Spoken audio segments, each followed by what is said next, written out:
काही वृत्त ही कायमच साऱ्या जगाचं लक्ष वेधतात. असंच एक वृत्त म्हणजे इराणला निघालेल्या मुलाचं चुकून भारताच्या दिशेने येणाऱ्या विमानात बसून इथं भारतात येणं. या मुलाचा प्रवास अतिशय चर्चेत आहे आणि त्यामागे एक खासही कारण आहे. कारण त्यानं चक्क विमानाच्या लँडिंग गिअरमध्ये बसून हा प्रवास केला. ज्यामुळं त्यानं हा प्रवास नेमका कसा केला, तो इथवर इतका सुरक्षित कसा पोहोचला, विमानाच्या चाकात इतकी जागा असते का, असं अनेक प्रश्न उपस्थित केले जात आहेत. हाती आलेल्या माहितीनुसार हा मुलगा ज्या मार्गाने भारतात आला तो मार्ग अतिशय अनपेक्षित, कारण तो विमानाच्या लँडिंग गिअरमध्ये बसून इथवर आला. विमानाच्या ज्या जागेत बसून तो इथं आला ती जागा विमानाच्या बरोबर मधोमध असते. विमान जेव्हा टेक ऑफ करतं तेव्हा त्याची चाकं आतमध्ये दुमडली जातात. ही जागा इतकी कमी असते की फक्त तिथं विमानाची चाकच राहू शकतात, ज्यामध्ये या मुलाचं तिथं बसणं आणि इतका प्रवास करणं अनेकांना पचलेलं नाही.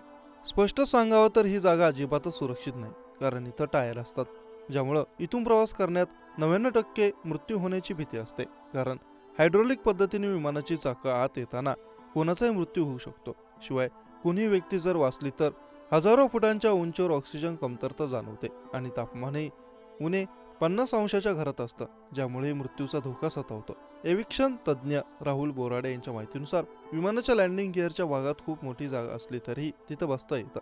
मात्र या ठिकाणी बसणं देखील मोठं कठीण असतं, कारण या ठिकाणी श्वास घेता येत नाही.